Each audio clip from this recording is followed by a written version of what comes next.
Muy buenos días a todos. Aquí, como siempre, Adriana Reyes, soy agente de bienes raíces en Carolina del Norte, High Point, Carolina del Norte, y los miércoles entrevistamos a nuestra abogada preferida, nuestra abogada de inmigración, Marina Castillo. Marina está ubicada en la 2200 Silas Creek Parkway, en la suite 3B de Winston-Salem, y los teléfonos son 336 283-6906 y 336-986-9295. Como le habíamos dicho, la semana pasada no pudimos estar presentes, nuestra abogada estaba bastante comprometida, pero bueno, aquí estamos hoy. Les habíamos dicho, vamos a hablar hoy de carga pública. Ya hemos venido hablando, hemos tenido ya dos videos que los pueden encontrar en nuestro canal de YouTube, tanto el de Marina como el mío. A mí me encuentran como Adriana Reyes Realty. Ahorita Marina les da toda la información de sus redes sociales. A mí me encuentran en Facebook, que es donde estamos ahorita, estamos en Instagram, todo. Entonces, todos esos videos los encuentran ahí en el canal de YouTube. Entonces, muy buenos días, Marina. Muchas gracias por educarnos con plastilina y cuéntanos el día de hoy que nos vas a hablar de carga pública. Buenos días a todos, bendiciones en sus casas, bendiciones en sus trabajos. Bueno, sí es verdad, estamos acá para educar a la comunidad, estamos acá disfrutando esta parte de ser profesora que me encanta y bueno, por supuesto, para que las personas también sepan cuáles son sus opciones y cuáles realmente son las ventajas de acudir a un abogado de inmigración para poder tener pues un estatus o poder tener, saber la posibilidad de tener un estatus legal en el país. Pues evidentemente, como todos los que tenemos un estatus legal en el país, porque yo también me incluyo, soy también inmigrante, sabemos cuál es la diferencia entre lo que es ya cuando una persona tiene papeles, como generalmente nos dicen, o las personas que todavía pues están sin estatus legal. Entonces, siempre vale la pena acudir a un abogado de inmigración para poder saber las opciones, porque muchas de las cosas que están en la ley no son también tan abiertas al público. Y bueno, para eso estamos el día de hoy, tratando de poquito a poquito ir sembrando esa semillita para que la comunidad se eduque y para que sepa un poquito más de inmigración. Y hoy vamos a hablar de la carga pública. Entonces, bueno, han habido varios cambios en la carga pública y por eso Adriana y yo decidimos conversar el día de hoy. Creo que es hoy el tercer video que se hace en relación a la carga pública, si no me equivoco. Pero siempre, como les digo, cada día salen nuevas regulaciones, cada día salen nuevas interpretaciones de la ley, cada día salen nuevos memorándum, y adicionalmente a eso también salen decisiones de la Corte que pueden cambiar estas regulaciones y así sucesivamente. Entonces, la carga pública. Vamos a hablar primero de los cambios de la carga pública. Dime, Adriana. Okay. Para los nuevos y los que se conectan por primera vez, ¿qué es la carga pública? ¿A qué le llamamos carga pública? ¿Qué de todos los servicios que nos ofrece el gobierno está considerada una carga pública para los que no entienden Perfecto. el concepto? Sí, bueno, la carga pública, como les he dicho en varias oportunidades, siempre ha existido. Es una causal de inadmisibilidad. Es decir, las personas que hayan hecho o hayan utilizado ciertos beneficios públicos y hayan quizás excedido esa utilización de beneficios públicos, pueden ser declarados inadmisibles cuando aplican por la residencia permanente. Es decir, esta causa de inadmisibilidad está relacionada directamente con la aplicación o con el ajuste de estatus o con la aplicación para obtener una green card, que es lo que como generalmente se le conoce, ¿no? A la tarjeta de la residencia permanente. Entonces, siendo una causa de inadmisibilidad, como les he dicho, ha existido siempre en la ley, no es algo que es nuevo, no es algo que se inventó esta administración. Lo que hizo esta administración es ampliar la interpretación de la carga pública. La carga pública, pues, es, como lo dije anteriormente, pues el exceso o el abuso quizás de algunos beneficios públicos, pero no estaba muy bien definido en cuanto a cuáles beneficios públicos eran los que realmente prácticamente iban a ser inadmisibles a la persona que aplicaba. Había mucha discrecionalidad en cuanto a esa interpretación. Ahora, con la nueva regulación que comenzó en febrero de este año, la interpretación ya no es tan amplia, pues simplemente se trató de concretar, perdón, la discreción ya no es tan amplia, la interpretación de la ley se amplió como tal y ya se definieron cuáles eran los beneficios que utilizándolos la persona podían hacer inadmisible para la aplicación de la residencia permanente. Entonces, yo tengo acá listado, realmente son 5, ¿verdad? Los primeros que podemos hablar son de lo que llaman food stamp, que son la asistencia nutricional suplemental.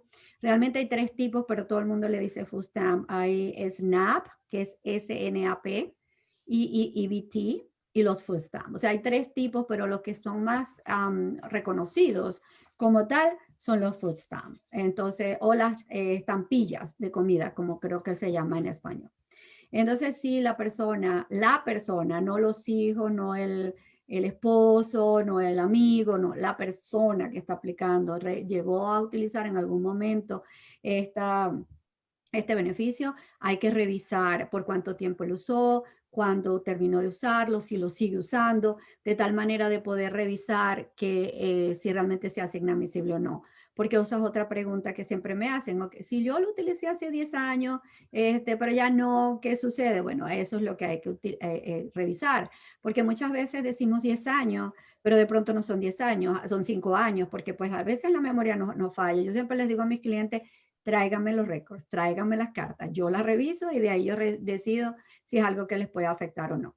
No me puedo dejar llevar solamente por lo que el cliente me indica. Hay por supuesto, un periodo que establece esta nueva regulación de retroactividad, en donde se establece por este beneficio público cuál es la retroactividad de cada uno para poder afectar esa causa de inadmisibilidad. Entonces, es preferible buscar lo que nosotros usamos. Si no lo tenemos, lo votamos, podemos ir a la agencia, solicitar los récords para estar seguro cuándo se utilizó, cómo se utilizó y a quiénes se le fue otorgado, porque es bien importante también definirlo, ¿no? El segundo beneficio que está también contemplado como una probable causal de inadmisibilidad para la aplicación de la residencia permanente son lo que llaman sección 8, que es el Federal Public Housing o la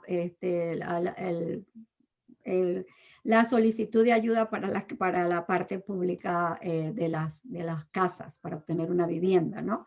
Todo el mundo lo conoce como sección 8 y realmente existe en la sección. Así se llama. Es una asistencia, entonces si la persona pues utilizó este beneficio público, también puede ser considerado que puede estar excluido para la residencia permanente. Vuelvo otra vez a insistir, depende a quién se le haya otorgado ese beneficio. Entonces hay que estar muy pendiente de pedir esos récords, de tenerlos guardados. No es que, me lo dio, me lo dio la agencia federal y, no sé qué lo hice. Bueno, si no sabemos que lo hicimos, vamos a la agencia federal.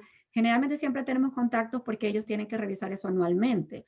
Entonces, la persona que no los haya hecho, o cualquier persona que pueda estar dentro de esa agencia, ir a asistir y decir, por favor, necesito mi récord, necesito la copia de cuando me concedieron ese beneficio. Y ahí se puede saber cuándo se obtuvo y a quién se le otorgó. El otro beneficio público, Adriana, es lo que llaman Medicaid. Entonces, estamos, bueno, todos, la mayoría, sabemos lo que es Medicaid, es un beneficio de salud, y no todo el mundo aplica, no todo el mundo es elegible. La pregunta que siempre me hacen mis clientes, si mis hijos reciben Medicaid, recuérdense que los hijos, si son nacidos acá, son ciudadanos americanos y ellos ya tienen derecho a recibir ese Medicaid. Entonces, no, disculpen, no porque los hijos lo estén recibiendo, la persona ya va a ser excluida o va a tener una causa de inadmisibilidad, ¿ok? Entonces es bien importante. Hay excepciones que también las voy a mencionar más adelante sobre el Medicaid para que sepan que no todos los casos son automáticamente excluidos.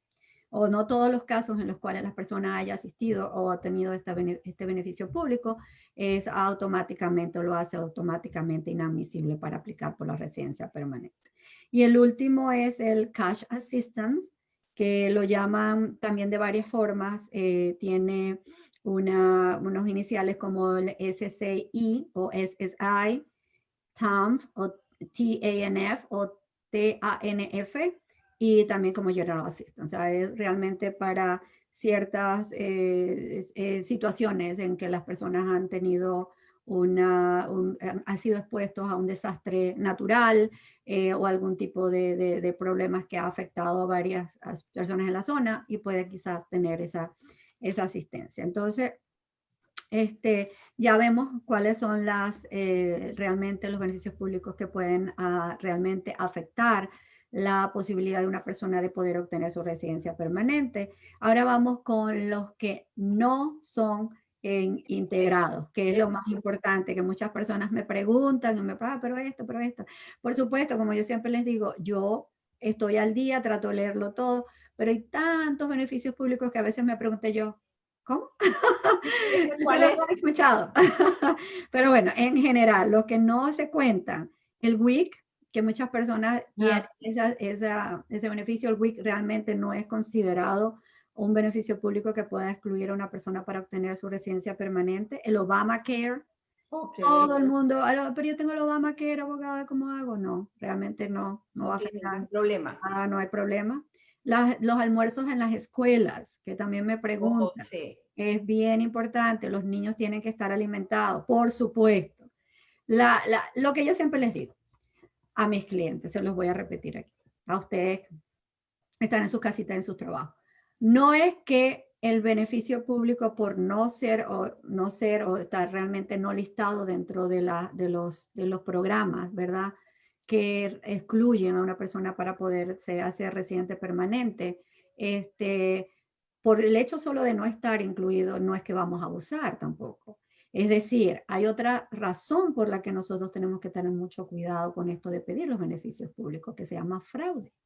Ujú. Probablemente no realmente sea un WIC, o sea, una escuela, unos lunches en la escuela, o sea, el Obamacare, o sea, un shelter, o sea, un food bank, porque todos estos están alineados. Lo vuelvo a mencionar, WIC, Obamacare, school Ajá, lunches, o los almuerzos en la escuela, food almuerzo. banks, y los shelters, ¿ok? No, ninguno de esos está evidentemente incluido dentro de la lista. También la excepción, ya le voy a explicar lo del fraude.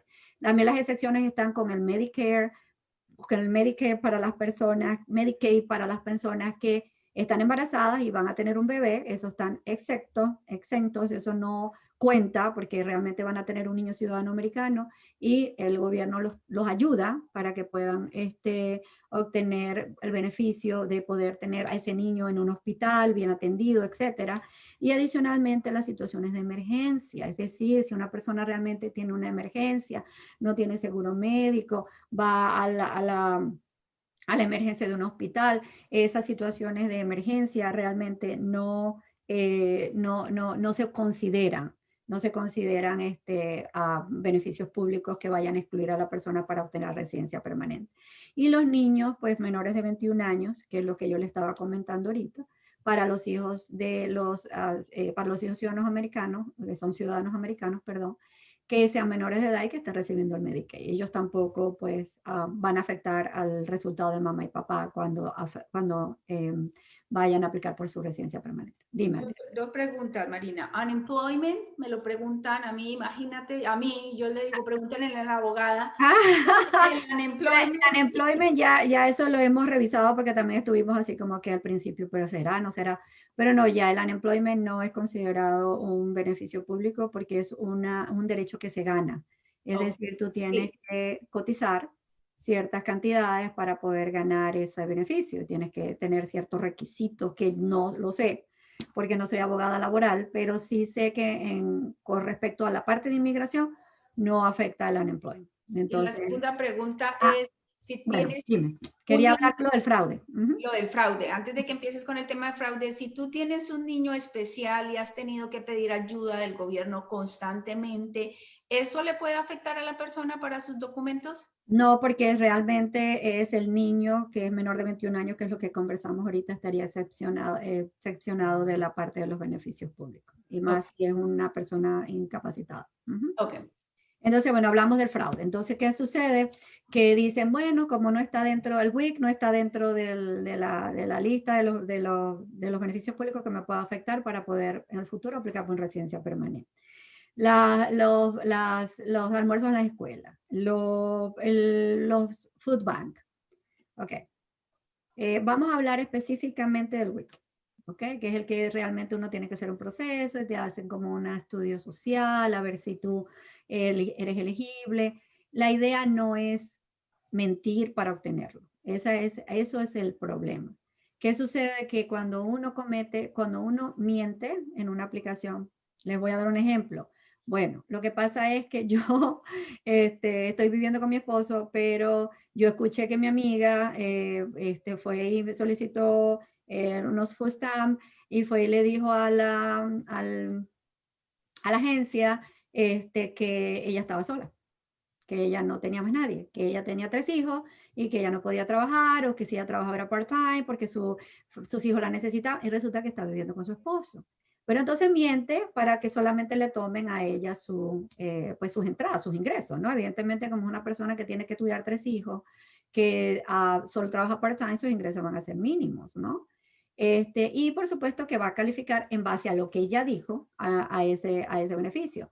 Pero resulta que eso es fraude, porque cuando la persona miente en una agencia federal, generalmente las formas dicen que uno está diciendo la verdad y que uno está prácticamente jurando todo lo que uno está diciendo bajo perjurio.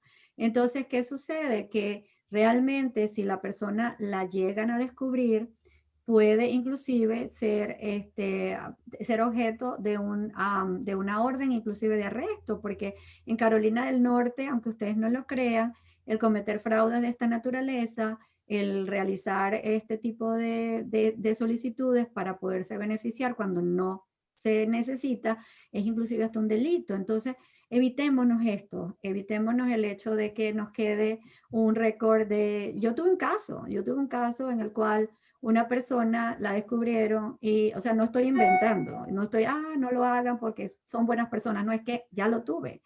Y la persona realmente pues la descubrieron y la agencia no solo le pidió que le devolviera el dinero que ya le habían dado, que eran miles, porque imagínense cuando se dieron cuenta habían pasado varios años, y adicionalmente se le dictó una orden de arresto que quedó en récords. Entonces, eso de fraude es bien delicado en inmigración. Realmente estamos hablando de que fraude es una de las causas de inadmisibilidad más difíciles de poder pedir perdón. Entonces, o waiver, de solicitar un waiver, que se llama en inglés. Entonces, vamos a tener mucho cuidado con esto. O sea, no solo por el hecho de que, esté o no esté dentro de la lista de los beneficios públicos que nos van a excluir o nos van a afectar en una residencia permanente. Eso quiere decir que vayamos con la completa y absoluta verdad cuando estemos presentando esa solicitud. ¿Ok? Ok. ¿Me ibas a decir algo, Adriana? Una pregunta, Marina. Cuando tienen un préstamo estudiantil, un préstamo financiado por el gobierno y hay el forbearance, es el perdón, bla, bla, bla, cuando la persona, en este momento están congelados los préstamos estudiantiles, pero cuando es un tiempo regular, usted puede accesar al forbearance que le congelan el pago y es basado en el income, en el ingreso, y las personas deben de llamar y solicitar eso. Entonces, uno solicita y todo eso, pero si llegan a mentir, ¿está considerado dentro de la carga pública eso, sino más bien como fraude? Es como fraude, sería como fraude. ¿Se acuérdense que todo lo que es un fraude, porque evidentemente la agencia federal tomará las decisiones correspondientes, ¿no? Si realmente ellos se dan cuenta, ellos dictaminan si va a ser solo administrativo, ¿verdad? En el cual probablemente no afecte la parte administrativa, la parte migratoria, disculpe, pero si hay una orden de arresto, hay una parte que es más la parte judicial, evidentemente todo eso hay que revelarlo, hay que decirlo, porque una de las preguntas que hace en el formulario de ley 485, que todo el mundo me pregunta, pero ¿por qué, mi cliente? ¿Pero por qué hacen esta pregunta, abogada? Es una locura. ¿Usted ha sido alguna vez, usted ha cometido algún delito por el cual usted no haya sido arrestado? Imagínate. Ay, ay, ay, ay, ay. O sea, sí. O sea, usted ha cometido algún delito por el cual usted no haya sido arrestado. Entonces, Esa es la oportunidad para contestar. sí, lo difícil que es contestar esa pregunta, Porque evidentemente sí, no hay arresto, no hay récord, no hay nada. Pero tú sabes que hay algo allí, una cosa administrativa que hubo, y una vez que uno solicita, ya somete la solicitud, evidentemente uno le está dando permiso al Departamento de Inmigración de revisar tu récord, de revisar qué ha pasado, de revisar qué hay allí. Entonces es bien, bien importante estar bien limpio. Yo siempre he dicho que los migrantes en este país tenemos que ser santos, porque tenemos que portarnos bien prácticamente. Las consecuencias que se ven para un inmigrante con respecto a un delito, con respecto a un fraude, con respecto a una decisión administrativa es 100 veces o 10 veces potencialmente mucho más grave que para un ciudadano americano. Mira, te comento algo con respecto al real estate en esa parte, y es cuando las personas compran su casa y son compradores de casa por primera vez, un first time home buyer, y obtienen un préstamo FHA, que es un préstamo para los compradores de casa por primera vez, pero es un préstamo asegurado por el gobierno, ¿ok? Entonces, cuando llenan todos los documentos, en uno de ellos en el cierre le preguntan que si esa es su casa primaria, y en los documentos del préstamo ustedes colocan sí, es primaria, es donde yo voy a vivir, pero resulta que después esa propiedad la van a rentar. Eso es un delito, eso es un problema, eso le estamos mintiendo al gobierno, y si el gobierno se llega a dar cuenta, están en problemas. Y eso básicamente se lo preguntan siempre en un préstamo FHA o un préstamo que va a ser vivir uno, la casa la va a comprar y la va a vivir uno, y esa pregunta siempre la hace, y las personas me dicen, pero señora, ¿qué se van a dar cuenta? Se pueden dar cuenta. Se pueden dar cuenta, claro que sí, se pueden dar cuenta. Mira, solamente para darte una pequeña historia de los abogados que pues hemos ido a las conferencias de EILA y hemos hablado con otros, bueno, con oficiales, ¿no? O ex oficiales, porque generalmente los que van son ex oficiales que pues van a hablar de sus experiencias, ya son retirados o simplemente están haciendo otra cosa. Y muchos de ellos hemos notado que la verdad, y los han dicho, los oficiales de inmigración son a veces, en algunas oportunidades, agentes que han querido ser o haber pertenecido al FBI, pero por alguna razón, porque sabes, el FBI es un cuerpo policial de investigación, entonces claro, la parte física es muy importante, es decir, tienes unos requisitos porque tienes que hacer ejercicio, porque tienes que cumplir ciertas metas físicas que no pasan. Entonces, claro, su mente es la de un FBI, hacen su curso, hacen todo, pero lamentablemente por la parte física no pueden entrar. Y resulta que esos son los mayores, o sea, candidatos para ir después a una agencia federal como USCIS. Entonces su mente es investigativa, o sea, no estamos hablando de una persona que está allí y viendo, voy a ver, no, este caso a lo mejor sí, este caso a lo mejor no. O sea, son personas que realmente quieren investigar tu vida y quieren saber si tú te mereces tu residencia permanente, si tú mereces ese requisito que tú estás pidiendo, ese beneficio que tú estás pidiendo. Entonces, tengamos en cuenta eso. Hay personas que dicen, ¿cómo dices tú? No, y que van a investigar tantos casos que tienen. El riesgo está allí. Y el riesgo es el que nosotros tenemos que evitar, porque eso sí lo podemos controlar. Nosotros no podemos controlar al oficial. El oficial va a decidir lo que él decida, pero sí podemos controlar los riesgos que nosotros podemos cometer para evitar o no que nos den un beneficio. Entonces, lo que yo les digo a mí, por ejemplo, manejar con influencia de alcohol o de droga. No, pero si yo voy de aquí, ya que estoy en la casa de mi hermana y eso me queda ahí a las dos cuadras. Es el riesgo, evítalo. Tú no sabes qué pasa de aquí a 2 cuadras. Si te pones a leer las estadísticas, los peores accidentes pasan cerca de la casa, porque precisamente se confía, la persona se confía. Entonces, hacen las cosas que generalmente no hacen si van de aquí a Greensboro, por ejemplo, que son 45 minutos y tienen que agarrar la autopista. Entonces, vamos a evitar esos riesgos, vamos a tratar de ser limpios, de tener un récord bien limpio para que no hayan dificultades después en él. Y si las hay, hablar con el abogado. Es bien importante, porque si el abogado sabe tu verdad, sabe cómo va a hacer para poder manejar esa verdad, para poder manejar esa dificultad, ese problema. Hay que pedir un waiver, un perdón, se pide, pero si no hablas con la verdad y el oficial es el que se entera primero, ay Dios, Ay, Dios, ahí ahí es donde todos vienen los corremos, problemas. Eso todos es corremos. correcto. Entonces, es bien importante, pues, primero, evitar los riesgos, pero si hay cosas que han pasado en el pasado y que ya tú ahorita de pronto dijiste, ¿sabes qué? Eso ya pasó, la máquina del tiempo no existe, yo no puedo retroceder el tiempo, habla con tu abogado y explícale qué sucedió. Porque a veces pasan las cosas y uno las ve extremadamente, pues, difíciles, pero resulta que la ley te provee una manera de poder pedir un perdón, waiver, y de pronto ya con eso, evidentemente es un poco más de trabajo, evidentemente, pero se va desde el principio con la verdad y no que ellos lo descubran, porque si ellos lo descubren y tú dices que no es así, es fraude. Y si es fraude, es complicado, complicado. Y eso aplica para todo. En real estate es exactamente lo mismo. Yo a todos mis clientes les digo, por favor, cuénteme la verdad. Dígame exactamente todo para yo poder saber cómo actuar. Y muchas veces me van diciendo por pedacitos, por pedacitos. Y cuando me cuentan ya todo, ya estamos pues al otro lado. Y le digo, si usted me hubiera dicho eso desde el principio, no hubiéramos pasado todo esto que estamos sucediendo. Entonces, eso básicamente aplica. Y lo que tú dices, somos inmigrantes, nos tenemos prácticamente ser casi que santos, irnos a la regla exactamente, ser uno bien transparentes. Sí. Así nos toca. Claro. Bueno, mira, ahora sí voy a hablar de todas las actualizaciones de la carga pública. La carga pública, pues, ha venido, ha sido o la subieron en un roller coaster, en una montaña rusa. Salió en febrero de este año, evidentemente la publicaron el año pasado, pero eso tiene un proceso en el cual las personas que la publican, o en esta administración la publica, le da la oportunidad a las personas para que hagan comentarios, eso se abre a comentario público, generalmente los que hacen comentario público somos los abogados, después de eso revisan los comentarios y después es cuando ya por fin publican la regulación, ¿ok?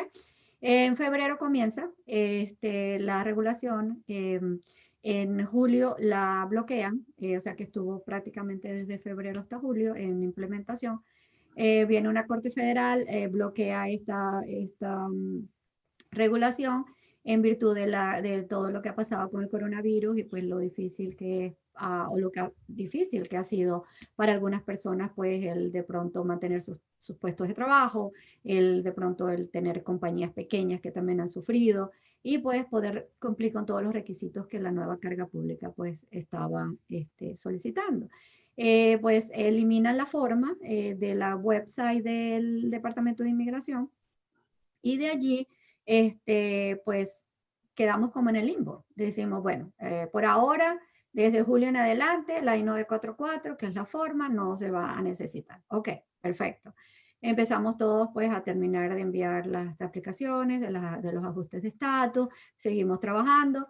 En septiembre de este año sale una nueva decisión en la cual establece una corte federal, otra corte federal, establece que la carga pública debe continuar. Entonces, en septiembre, pues cuando sale la decisión de la Corte Federal, pues todos en los abogados de inmigración estamos a la expectativa, qué va a pasar, qué sucederá, pues no es sino hasta mediados de septiembre cuando vuelven a colocar la carga pública y había una gran confusión porque no sabíamos si realmente iban a comenzar desde septiembre en adelante o desde febrero hasta septiembre, desde julio hasta septiembre no la iban a solicitar.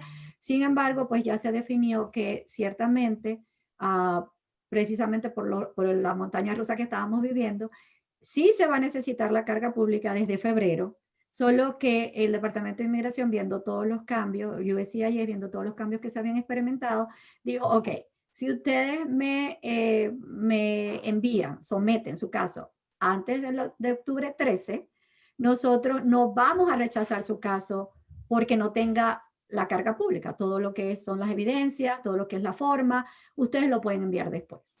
Pero si ustedes envían después del 13 de octubre la aplicación sin esta forma y sin estas evidencias, las vamos a rechazar. O sea, dieron un tiempito para que pues las personas, primero porque había, me imagino la cantidad de aplicaciones que iban ya en camino, porque pues tú sabes cómo es el correo, siempre lleva 2, 3 días o 4 días.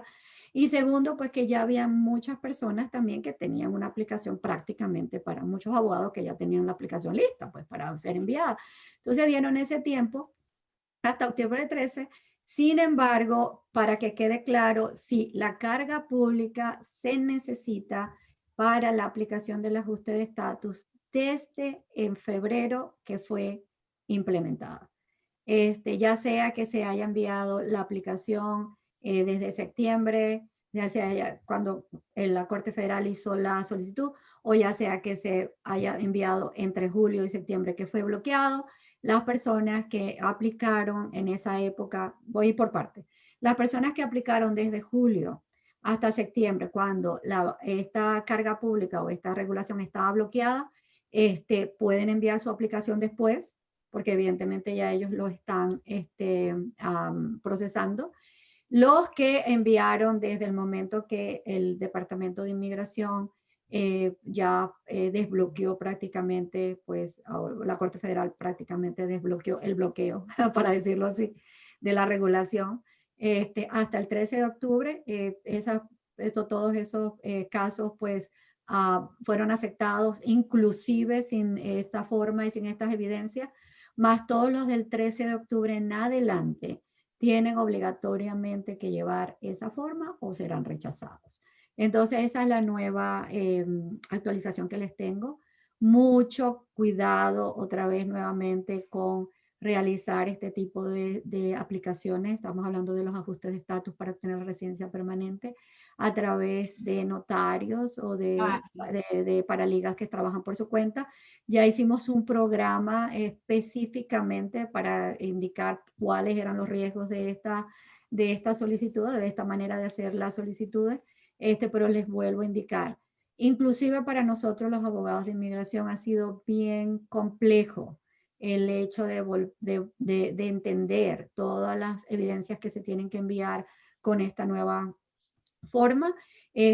Así que evidentemente sí, para nosotros que fuimos, no soy más, yo siempre he dicho, yo no soy más que nadie, yo estoy en el mismo nivel, pero sí considero que, como dice Adriana, zapatero a su zapato. Es decir, si una persona es experta, si una persona ha estudiado para algo, puede dar recomendaciones. Yo no me atrevería jamás a dar una recomendación en real estate.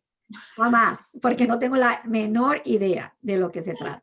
Pero siendo que he trabajado ya por varios años en el campo de inmigración, sé lo complejo que se están volviendo la forma. Ya estamos hablando de que hace 2 años una forma de ley 485 tenía unas 8 páginas, ahorita tiene 22.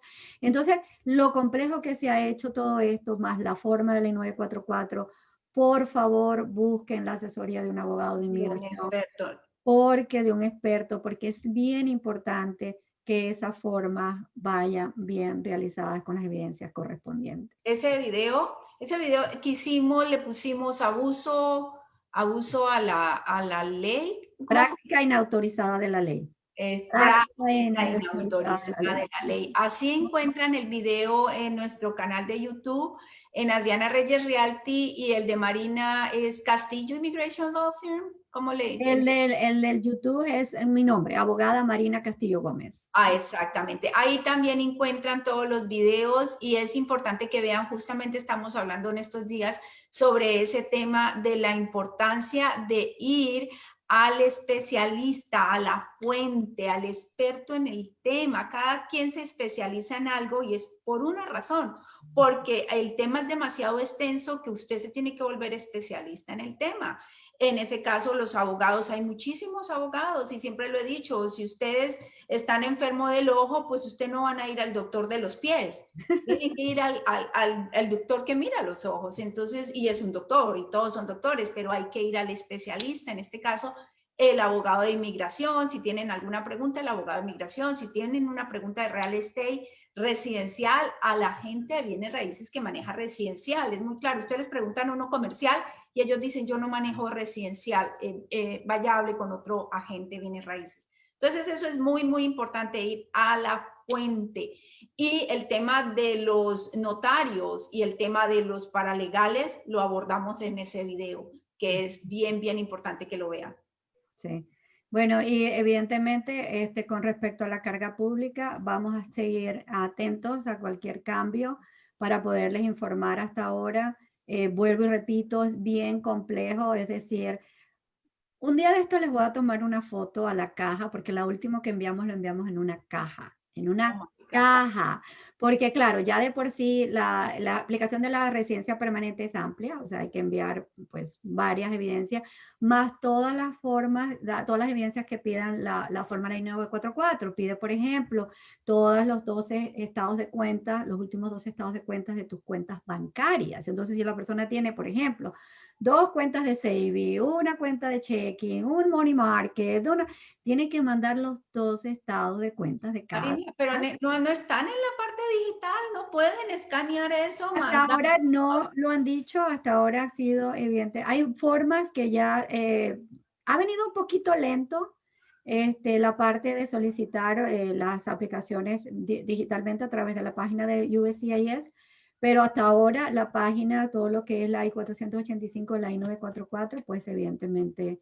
es física, es muy nueva, Adriana. Generalmente lo que están haciendo son formas que ya tienen mucho tiempo y esas son las formas que han ya puesto en forma electrónica, pero la I-944 es una forma bastante nueva y por lo tanto tienen que esperar pues un tiempo a ver cómo ellos mismos están aprendiendo, Adriana. Acuérdate que cuando un proceso es nuevo, los abogados de inmigración estamos aprendiendo. No te Todo el mundo. imaginas la cantidad de textos, de emails, porque, de mensajes en Facebook, porque claro, como abogado, igual como tú, que estés en real estate, tenemos varios chats solamente de abogados de inmigración, tenemos páginas, grupos cerrados de Facebook, tenemos emails o de los chapters de Eila Carolina. Entonces, no te imaginas la cantidad de chats o de posting, de emails, para poder compartir. O mira, yo estoy haciendo esto, ¿cómo lo interpretas tú? Yo lo estoy interpretando de esta manera.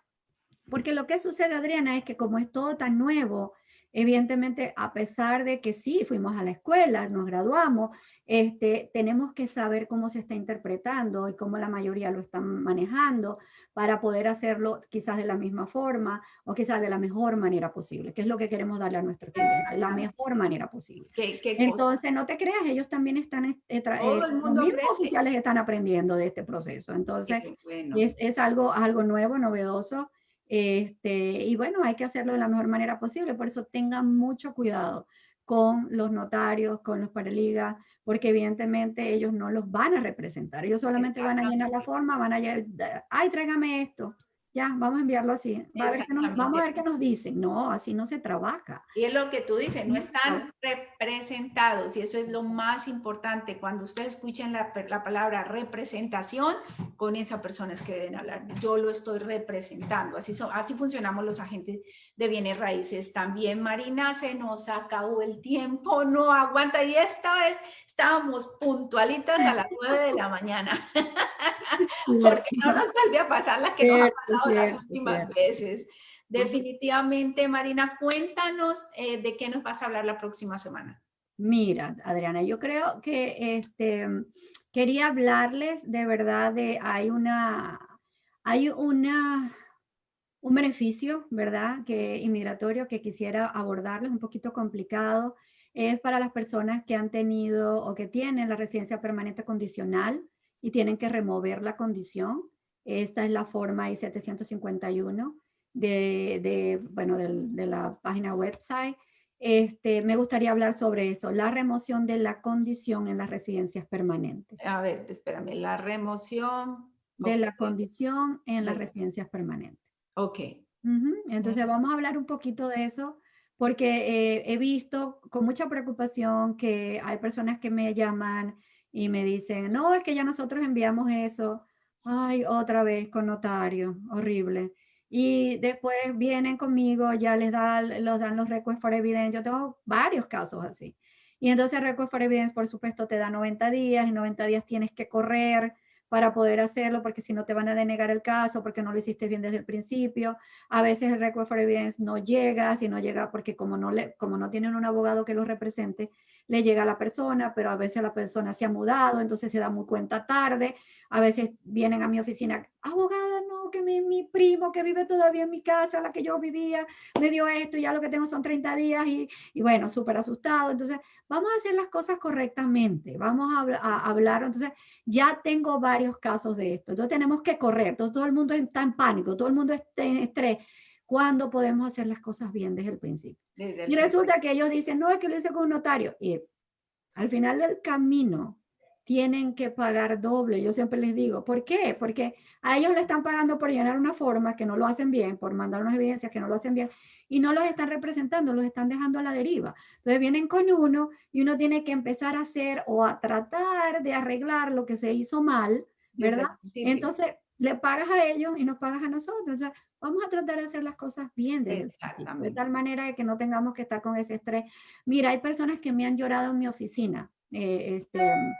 Adriana, no te estoy mintiendo, precisamente por el estrés que le ocasiona esta particularidad de evidentemente haberlo enviado por enviar y no se han dado cuenta, porque para colmo les dicen como un año después, porque la particularidad de estos casos es que le dan una extensión automática a la persona por cierto tiempo, eso lo voy a explicar mejor. Entonces a la persona no le dicen nada y ella anda feliz por la vida creyendo que ella ya mandó todo. Y al año le vienen y le dicen, no, mira, usted no mandó esto, y le falta esto, y le falta esto, y le falta esto. Y resulta que la persona dice, pero hasta ya yo voté todo eso, creyendo que ya yo no me iban a pedir nada. Entonces, vamos a hacer las cosas correctamente. Vamos a hablar un poquito de eso. Vamos a liberarnos de estrés, la paz. Definitivamente no tiene precio.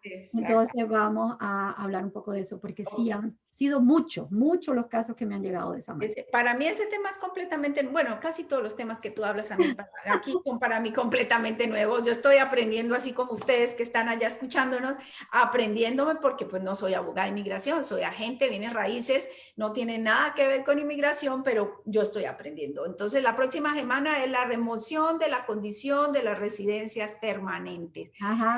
Marina, muchísimas gracias por todo ese tiempo, por toda esa sabiduría, por todo lo que nos das, porque inclusive sabemos que tu tiempo es muy valioso, tienes una agenda supremamente ocupada y te tomas de todos los miércoles educarnos en temas de inmigración. Muchísimas gracias por todo lo que haces para nosotros, para la comunidad hispana, y como siempre a los que están ahí, por favor, compartan esta información, porque puede haber alguien que realmente esté urgido de esta información y qué mejor que las escuche, es completamente gratis, o sea que hagamos el esfuercito, compartir no cuesta nada, no nos cuesta nada. Muchísimas gracias, Marina, espero que ustedes se estén cuidando, seguimos todavía con la pandemia, hay que salir con el tapabocas, seguimos que lavarnos las manos, proteger a los más desfavorecidos, a los más vulnerables. Marina, muchísimas gracias. No, gracias a ti, Adriana, gracias a todos los que nos escuchan, de verdad me encanta este programa, está llenando una parte que, bueno, definitivamente de mí que me hace falta, porque estar en el escritorio con mis casos y mis clientes, por supuesto, es lindo, pero educar a la comunidad es algo que me fascina. Así que sí, estamos acá cada miércoles, evidentemente sí, tenemos una agenda ocupada, pero como te digo, esto me fascina.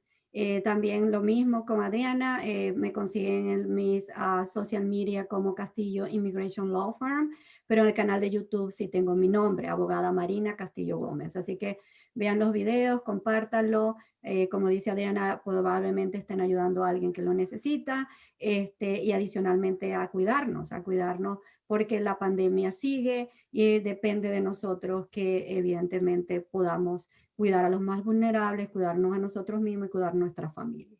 Entonces nos vemos el miércoles que viene con la remoción de la condición en la residencia permanente. Que pasen muy buen día, bendiciones para todos en sus casas y en sus trabajos. Muchísimas gracias, Marina. Saludos a todos, bendiciones y nos vemos la próxima semana. Chao. Nos vemos.